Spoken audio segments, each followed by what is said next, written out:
welcome. And indeed, you're very welcome at home as well. In the limelight tonight, possibly the most influential music the world has ever known. It gave birth to rock and roll, harmonicas, guitars, lots of noise. Yes, folks, it's the blues. Tonight we have a lineup of guests who are all dedicated blues fans and musicians. The flamboyant, award-winning Connie Lush, the internationally renowned Don Baker, and the man many of you will know better as Leo Dowling, the complete lech and all-round bad deal in Fair City. We will talk to Dave in a moment, but first he's going to kick off the show with a number made famous by the first white man to sing the blues, Elvis Presley. To perform Love Me, here's David Duffy.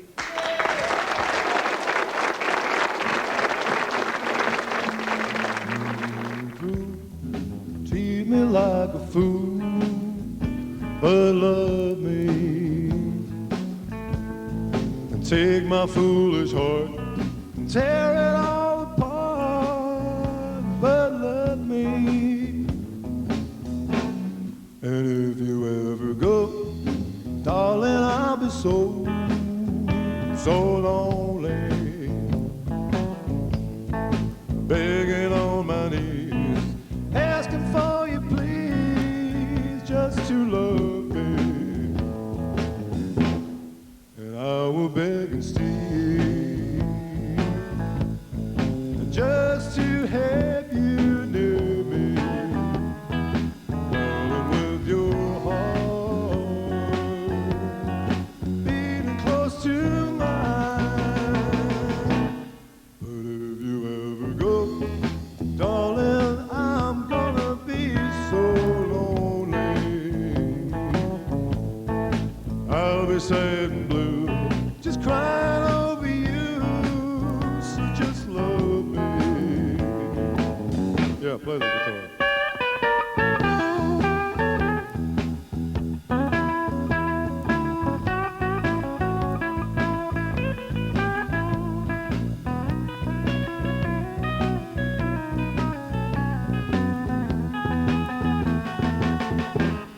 And I will beg and steal, just to have you near me, darling, with your heart beating close to mine. But if you ever go, darling, I'm just gonna be so lonely. I'll be sad and blue, just crying over you, so just love me. Yeah, I'll be sad and blue, crying over you, so just love me.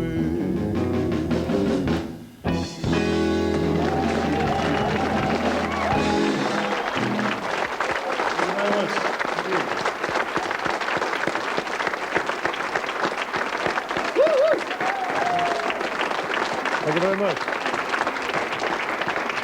You were only mega. Thank you very much. Well done. How are you? I'm very well. I didn't expect you to be a singer as well as an actor. Yeah, well, I did sing for quite a while, yeah. You know, before I actually had the two things kind of going along at the same time, you know, the singing and the acting. And yeah, while I was always, you know, looking for work as an actor and so forth, and working away, I couldn't resist the, you know, the temptation to play as well. So I actually played part-time, you know what I mean, you know, in pubs and stuff like that, you know. Country and Western? Some country, yeah. Rock and reel it was actually. You know, we had a fiddle player, and I did the vocals, and we had an accordion player and a bass player. And we did jigs and reels and played parties, and actually we did the Irish pub circuit in London. I lived in London for many, many years. You know what I mean? And I did it as a sort of a diversion, apart from anything else, and to you know, to keep my links with Ireland through country and western music. And you were actually there as well. I was, yeah. When did you get into Fair City? You're there quite a while now. Yeah, this is my third season in Fair City, and I came over and I was working on a film, and you know, I have a small boy. He's 8 years old, and you know, we had been living in London for a long time, and we were talking about coming back to Ireland. And then I was working here for about 5 months, and we had the child in a little school, and he seemed to be kind of blossoming away and, you know, and developing a terrific little life for himself. You know, because you can become isolated in London, you know. But so we decided that we, you know, that we would try and come back here. And then, fortuitously, when I was here, I got asked to come up and audition for the part of Leo. He's a complete sleazebag. Yeah, yeah. I mean, he is. Yeah, is that a nicer what part people to say to play? me. I mean, is it more fun to play somebody who is a complete rotter? Well, I'll tell you something about what I think about Leo. I mean, he's a kind of a fellow, like, he takes things the way that, he takes life the way it comes at him. And if arguing is going to lessen the profit in the deal, well, he doesn't bother with arguing. He doesn't try to show people how to be good business people or anything. So if somebody comes along, if he's got a car that's, you know, worth about 500 quid, and somebody comes along and says, I'll give you 900 quid for that car, well, he kind of says, sure, yeah, lovely, lovely car. You know what I mean? About it. And what has the reaction been like to him on the street? Well, you know, when you know, about a year ago or so, you know, my screen wife, a beautiful, attractive girl, you know, and we were having problems in the relationship, and I was having an affair with this other extremely attractive girl, woman as well, nice in the job. show. Yeah, it was fantastic, and I was the envy of taxi drivers and everybody. I mean, people. I mean, because they were such lovely women. But when I used to be walking up the street, and you know, women would hit me with newspapers on the top of the head, you know, say, yeah, you blackguard, I know you, what you're after. You know what I mean? But, you know, and taxi drivers and those guys that drive those white vans that hit you all the time, you know, they're out the window saying, hey, Leo! Yeah, good thing. Yeah, you know. Do you know what I think is all that kind of interesting stuff. about him? When I think of Leo, I picture him with a cigarette in his hand. I picture him with the box of fags in his pocket. But you told me earlier on today that you've actually given up smoking. You haven't smoked for a few years. Yeah, yeah, on and off. I have to take a drink of water before I tell a lie or tell a fib. Yes, I have a drink before I... No, I've been actually trying to give them up for many, many years. And when my son was born, when we were about to have him, I gave them up, you know, but it was a terrible struggle. And try as hard as I may. I don't smoke now, but there's always the possibility that I might start again, because the addiction is so subtle, and it is a terrible thing. It's the greatest curse of a thing that I've ever come across in my life. And it really, really, it makes me feel terrible when I see, especially girls do it, you know. I mean, it's one thing for men to be stupid enough to do it, but you see lovely looking girls walking around, and you think, you know, because I know the damage that it does to your lungs and everything, and you know, to everything you do, if you're interested in sport or anything. But would you not be called upon in parts, in certain parts? I mean, Leo does look like a smoker. And would a director not say, hey, listen, you know, I'd really like you to smoke in this scene? Yeah, they do. Yeah, unfortunately, yeah. Yeah. But I try never. I mean, I've had to twice, but I do my best never to smoke on television. You know what I mean? I mean, it would really, even if it just meant that one person had seen me do it and said, oh, well, it's cool to do it because Leo does it in the show. I mean, I would be extremely upset if I thought that was going to happen. That happened, even to one person, you know, because it is such a scourge, you know. But what I would like to do, actually, is what I've been thinking about doing, if I am successful. I mean, I feel very, very good about it now, you know what I mean? I don't actually want to ever I don't feel that I have to do it again, you know, for some deep psychological reason. But what I would love to do is I'd love to get some sort of a program together where I could go around the secondary schools, you know, and present some sort of a really reasonable, accessible kind of a talk or something to people, to boys, you know, young people at school. Who would look up to Leo? Well, they would accept me. No, they would accept me as a person because I'm on the television. All right. And there's great kudos involved in being on the television. And if I could just get the thing organized, and I'd like to be able to kind of maybe just do my little bit to After this, you're going to get 20 calls from schools all asking you to do it. Anyway, we're going to take another piece of music, and this is one that you will know as a blues fan, Dave. And it's one I'd say our audience will be familiar with as well. It's performed by a man described universally as a virtuoso on the blues harp. This is Don's Train, and here is Don Baker. Oh, yeah.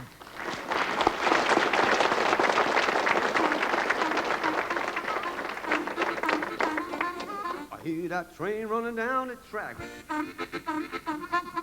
gonna bring my woman back. She's been gone away so long. Come on, train, and bring her back home.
The maestro. Actually, the pair of you have met. You worked together on In the Name of the Father.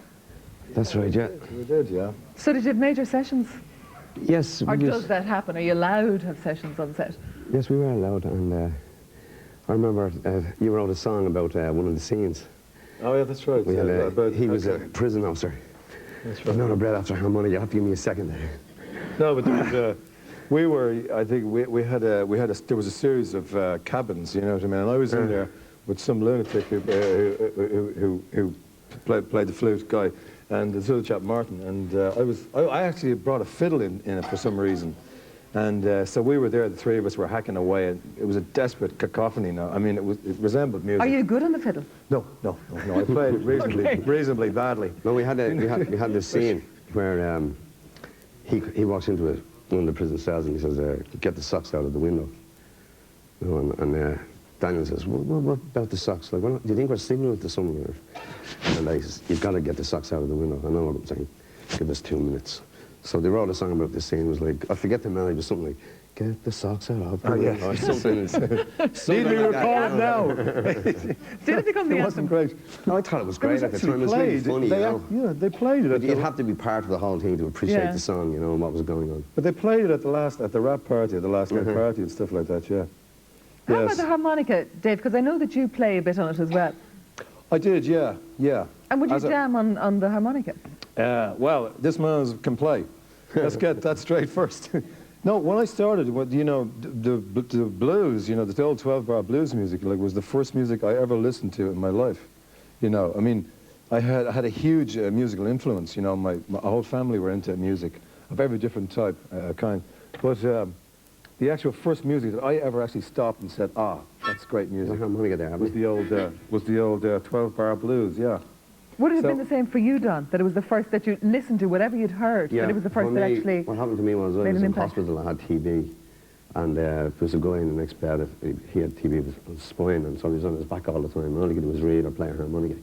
And that was the first time I heard the sound of a harmonica, and right away, like, you know, most kids are interested in shiny guitars or drums or organs, and to me it was just the sound of the harmonica, like the relationship started. Did he allow you to play his? No, he didn't, but my mother brought one up to me and it drove everyone crazy. And the matron used to come down in the evening and take it off and say, you can have it back tomorrow morning. But all day I'd be under the covers, like, playing under the covers, like. Go on, do some first now to pair you. I'll just play a rhythm for you. Yeah. And you can jam along. Okay, yeah.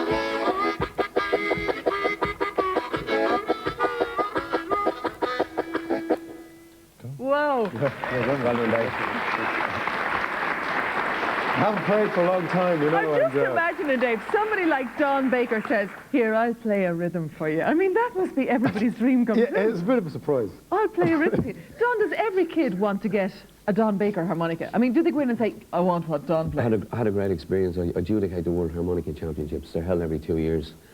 And 4 years ago, they were held in Germany. And it was a really strange experience. But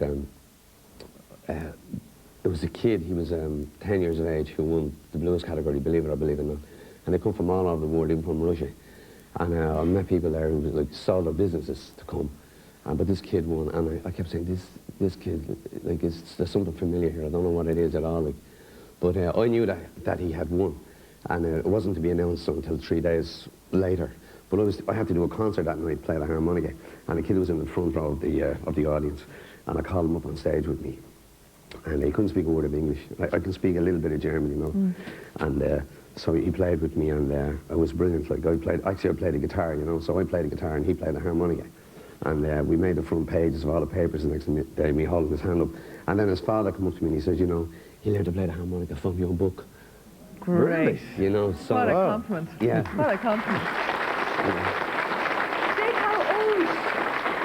how old is your son now, Gavin, that you mentioned earlier on? Oh yeah, he's 8.5, you know, he's a big lad, you know, he's a beautiful child. You've had a tough enough year though, haven't you? I mean, Anya O'Connor, who we would all remember from her days in RTE and who went on to produce so many successful films, was his mother and your partner. And how long is she dead now, a year?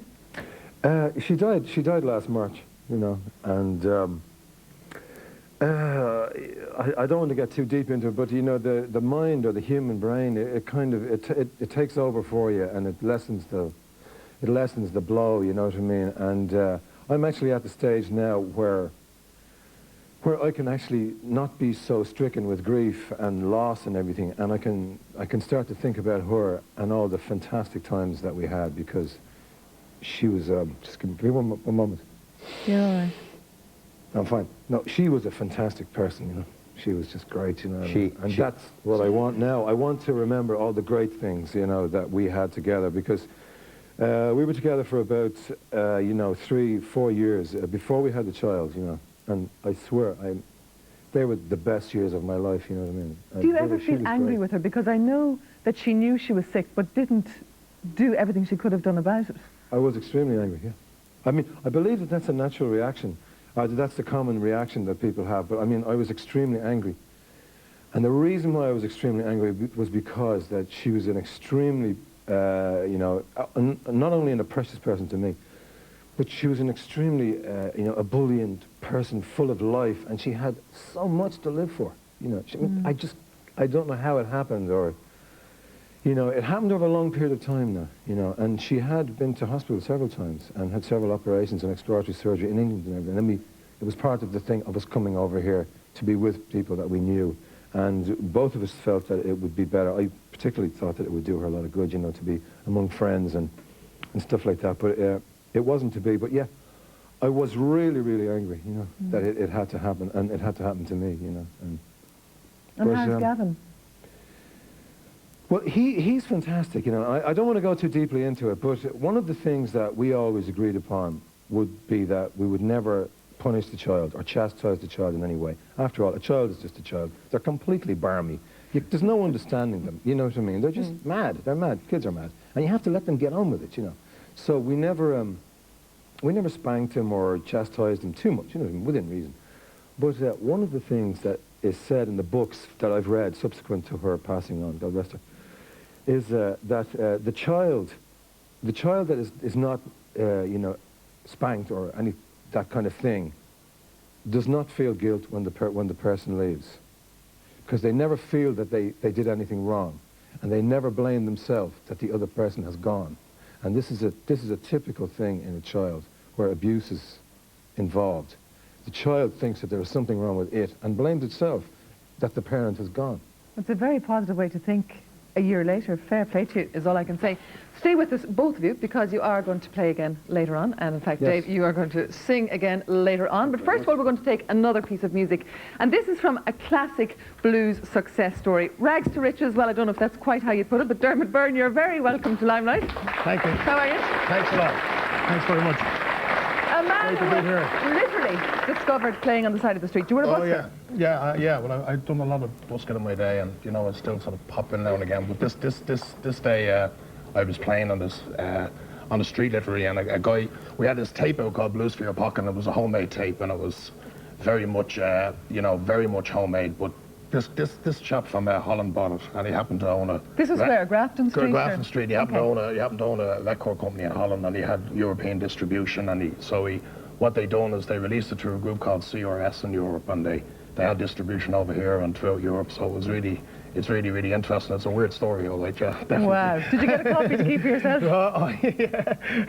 I sure did. Framed. I Okay, sure you're going to did. play Yeah, for us. but- And again, you're going to stay with us till the end of the show. But right now, Dermot Byrne is going to play his Fortune Teller Blues.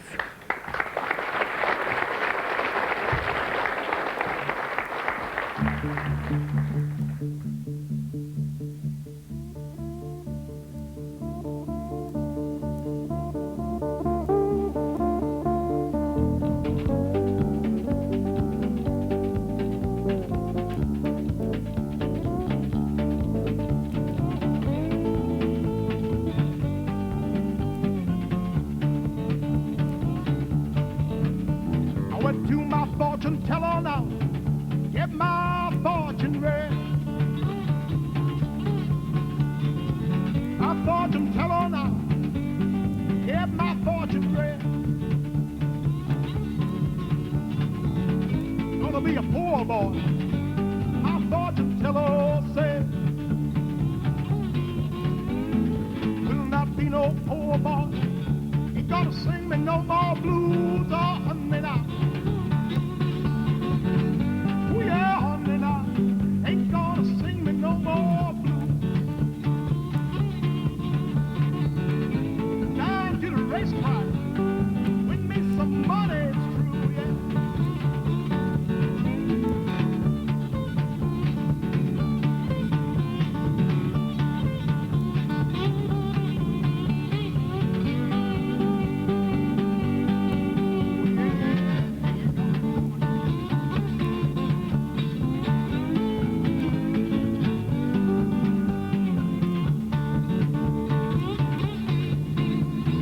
Love you, little baby, now. Tell the whole round world I do. Oh yeah, honey, tell the whole round world I do now, honey. This treat me so bad, like a worn-out shoe. Now play the blues now, honey, go on now.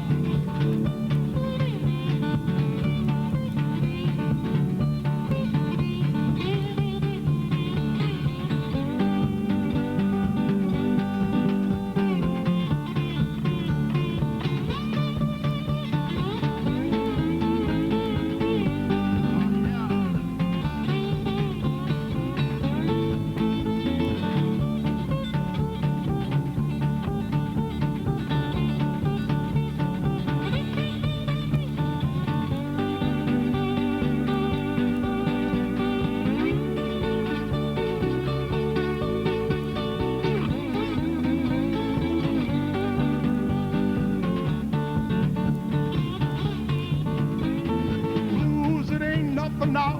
No down, ain't gonna chill. Ah, yeah. So the blues are humming out, but low down, ain't gonna chill. Ah, yeah. Blues that I feel is about to get me killed. It sure is on.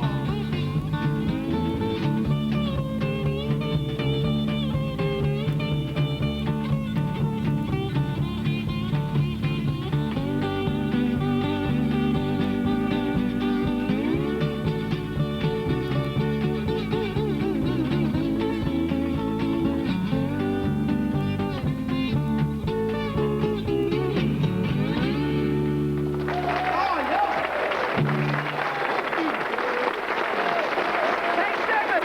All right, folks, a quick break, and we'll be back with an artist who was voted Best Blues Singer in Britain 96 and 97, namely Connie Lush.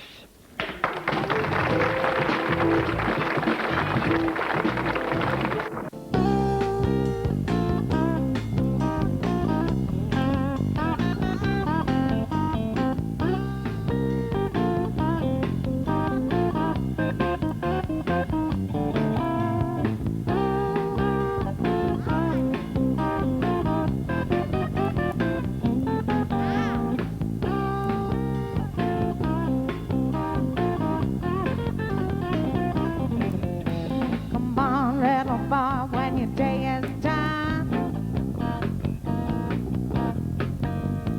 I'm gonna show you how to have some fun. I take me boy for your little toy. Well, I'm on a 300 pounds of muscle and joy. Well, this is it. Oh, this is it. Look what you get. Ow, ow, ow, ow. All right, baby.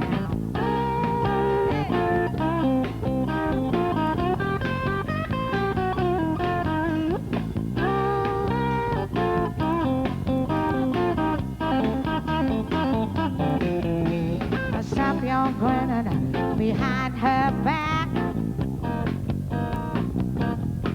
Well, I'm the one that's gonna shake, shake, shake that stack. Well, now, don't be shy. Let me take you high.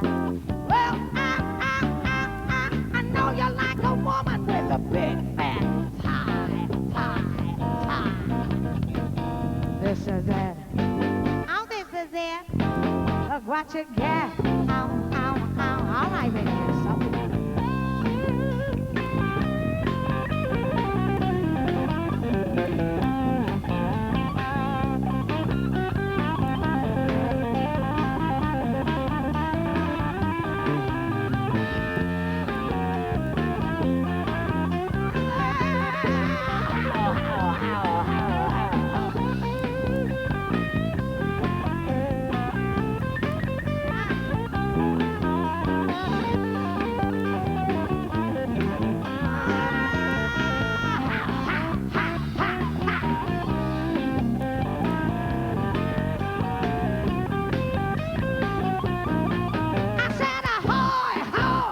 Come here, little boy. I want a 300 pounds of muscle and joy. Well, I'm so glad that I understand. Well, give me 300 pounds of muscle and man. Well, this is it. Oh, this is it. Look what you get. Ow, ow, ow, ow, ow. Well, this is it. Oh, this is it. Look what you get. Ow, ow, ow, ow, ow. Well, this is it. Oh, this is it. Look what you get.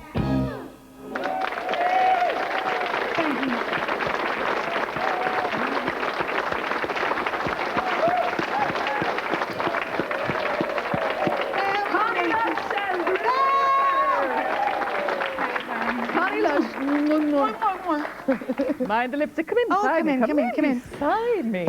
Eyes closed, you were black American. Eyes open, you were a white Liverpudlian.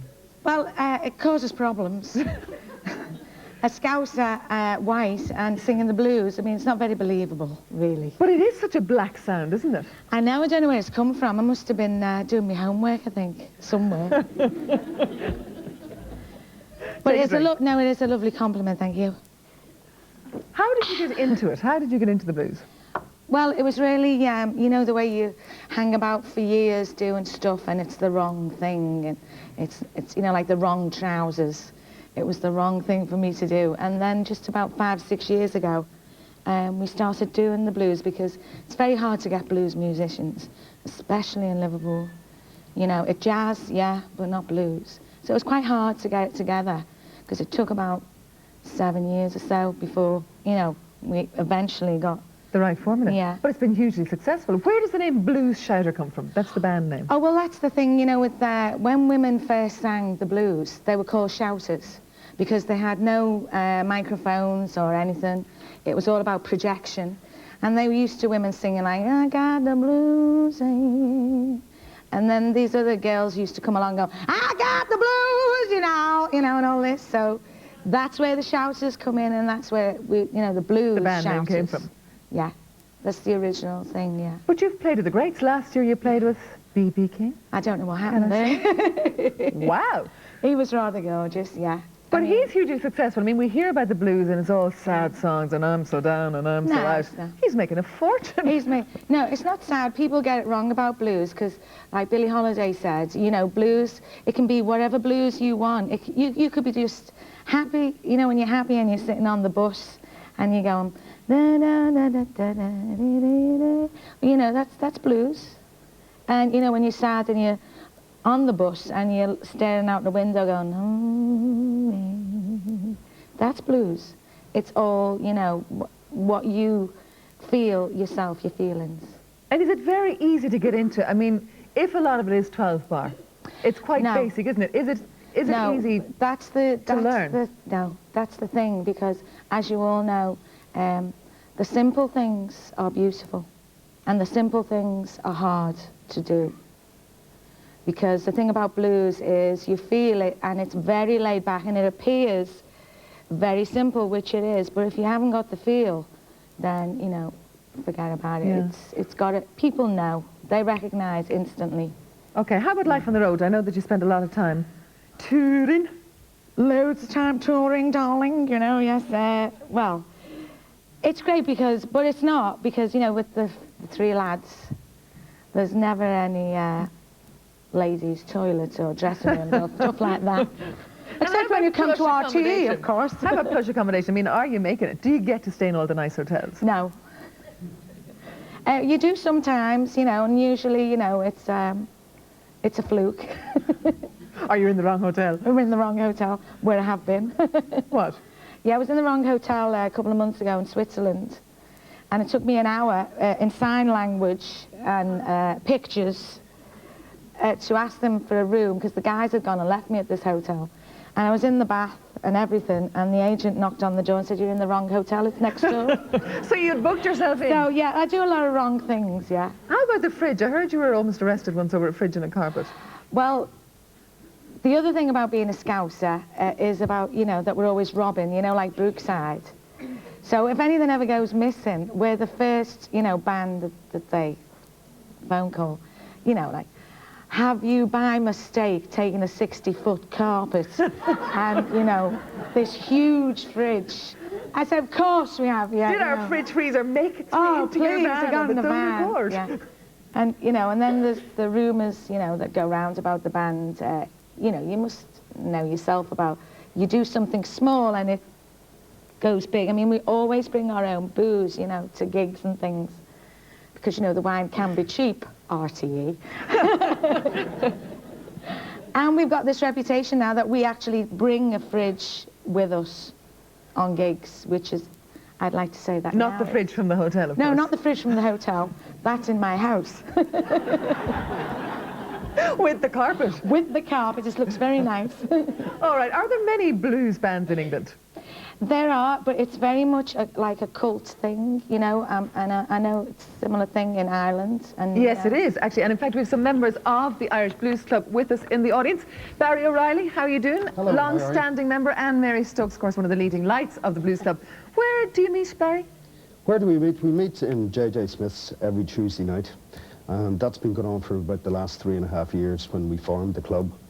That's a Dublin pub? A Dublin pub on Okay. Angel Street, JJ Smith's Angel Street. And it's well known for jazz and blues. It's been going for years, JJ's. It's a bit off the beaten track and a lot of people don't know it, but it is there and it's still alive. It's going very well. And what kind of bands do you get to play there? We get, well, we run the blues club there every Tuesday night, and we get different blues bands playing there every week. So we have a different band every week. Sometimes we get visiting bands as well that maybe are over from England, or whomever come down from the north will get visiting bands to play as well. And it generally comes from Dublin, basically Dublin bands. And that's who play there every Tuesday. And how about people then who might want to try it? Who might kind of have a harmonica in their pocket and think, well, gee, I'd love to get up with somebody. I'd love to get up with one of those bands and just absolutely. try a break. Well, it's funny you should mention that, but because every Tuesday, the first Tuesday of every month, we run an open jam session. And that's hosted by one of the members of the Blues Club, or one of the bands. And anybody that can come along, bring their harmonica, saxophone, drumsticks or whatever, and get up and jam. And it's all an open jam for the full night. Great so opportunity. the opportunity is there every Tuesday. First Tuesday of every month. Do you have to pay? Well, you pay at the door, but no, musicians, maybe, well, we'll see. you know. All right. If they can blag themselves in, sometimes. Blag sometimes. out. Great word. Mary Stokes, I said, one of the leading lights, but we actually haven't seen you around here for the past while. You've been off in the States. Well, the last time I toured Ireland, a huge amount over a period of years, and not to suggest that that lost its appeal, but we started to think about other opportunities outside of Ireland. In particular, over one part of the year, we began to do some work in the States, and the best opportunity, I guess, that we came up with there was the House of Blues in Boston last year, which was a brilliant gig, a great club.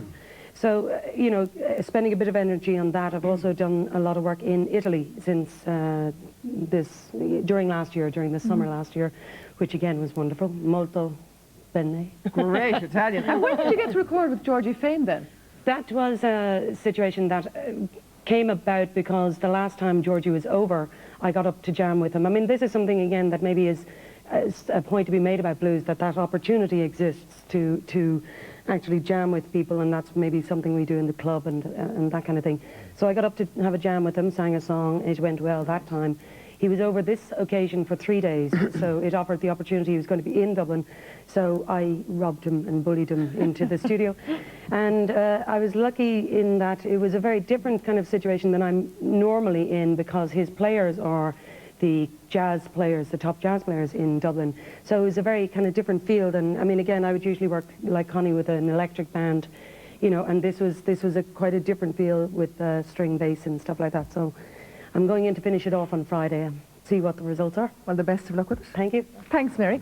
Connie, just before we finish up, I have to ask you, you did jingles at one stage. I want to hear a jingle. Oh, do you know, I only did one, and that was about beds, and they asked me, I mean, Mary will understand, they asked me to sing it bluesy. And you had like 6 seconds, like, Benson's beds. Now, how can you sing that bluesy? I mean, so I've never sang them since. But I took the money and I ran. Benson's beds. Benson, how can you sing Benson's beds, Mary, blues? I don't know. No. I don't know. But I took the money and ran, and Shirley I ain't seen them no Bassey more. Good on you. All right, you are going to sing for us. Yes, Off you go thank back up to the stage. In fact, all our guests of the evening are going to get back on stage for the final number with Don Baker on harmonica, Dermot Byrne on guitar, Connie Lush and Dave Duffy on vocals, and of course the Blues Shouter Band. This is I'll Sing the Blues.